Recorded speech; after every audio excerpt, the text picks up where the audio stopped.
wena mfana, usuyasangana yini ekhanda? Ungithuselani?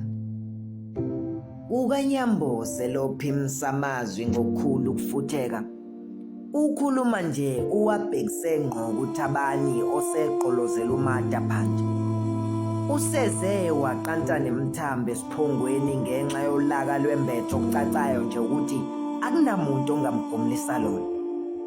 Ngenxa yokujula nokuthobeka kukaThabani, lutho kwehla kancane ulaka kukaNyambose.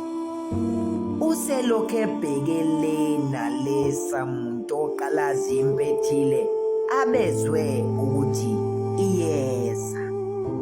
Uqalaza nje ngenxa yolukhulu ulaka namahloni adalwa ukuthi useze wathuka umfo kaGasa engenze lutho. Akasazi manje ukuthi uzoxolisa kanjani. Isigcawu sesihlanu encwadini esibhalelwe ngufakazi Innocent Buthelezi, osihloko sayo sithi izolo la.